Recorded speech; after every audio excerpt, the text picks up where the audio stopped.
नमस्कार। प्राकृत क्लासेस में आपका स्वागत है। आज हम लोग प्राकृत साहित्य का इतिहास देखेंगे। कालखंडों की दृष्टि से प्राकृत साहित्य का इतिहास 3 भागों में विभक्त किया जा सकता है।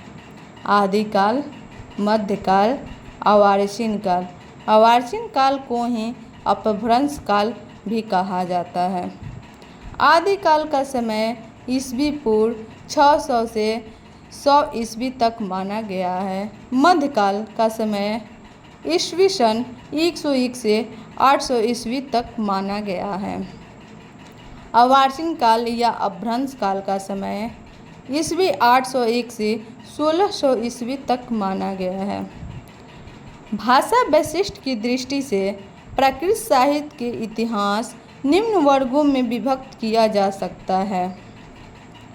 अर्धमागधी साहित्य, प्राचीन सौरसेनी या जैन सौरसेनी साहित्य, महाराष्ट्रीय साहित्य, सौरसेनी नाटक साहित्य, मागधी साहित्य, पैशाची साहित्य और अपभ्रंश साहित्य विधाओं की दृष्टि से प्राकृत साहित्य के इतिहास का वर्गीकरण निम्न प्रकार से कर सकते हैं।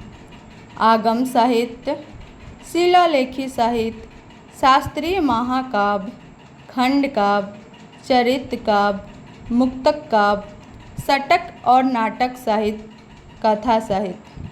आगम साहित्य के अंतर्गत अर्धमागधी आगम साहित्य और सौरसेनी आगम साहित्य परिगणित है। इन दोनों भेदों प्रभेदों के अतिरिक्त आगम ग्रंथों का टीका साहित्य भी शामिल है। विषय और शैली की दृष्टि से आगम साहित्य में मानवता स्थापना अध्यात्म इस साहित्य में पाई जाती है।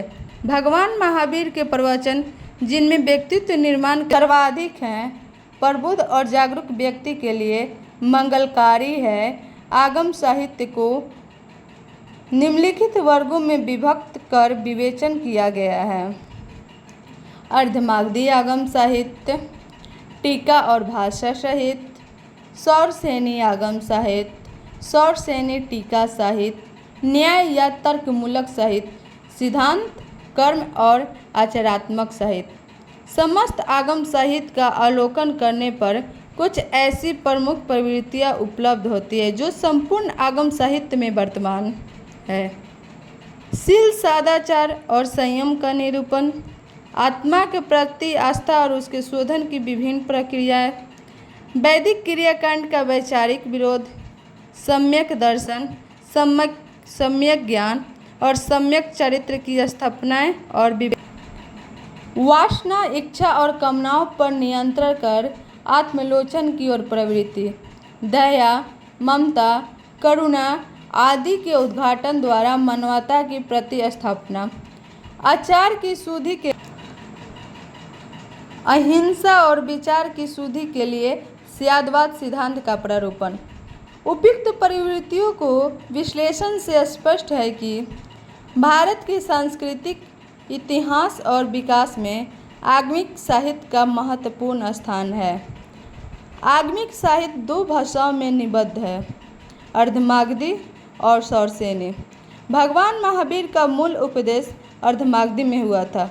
इस अर्धमागधी के स्वरूप भगवान महावीर की शिष्य परंपरा ने भी जन समाज में मानवता एवं सदाचार के प्रचार के लिए इसी भाषा का व्यवहार किया।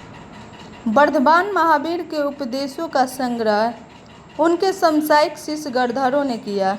उन गणधरों द्वारा रचित श्रुत कहलाए हैं। श्रुत शब्द का अर्थ है सुना हुआ, अर्थात जो गुरु मुख से सुना गया हो वह श्रुत है। भगवान महावीर के उपदेश उनके शिष्य गणधरों ने सुने और गणधरों से उनके शिष्यों ने। इस प्रकार शिष्य प्रशिष्यों के श्रवण द्वारा प्रवर्तित होने से श्रुत कहलाया और यही श्रुत आगे जाकर आगम के नाम से प्रसिद्ध हुआ।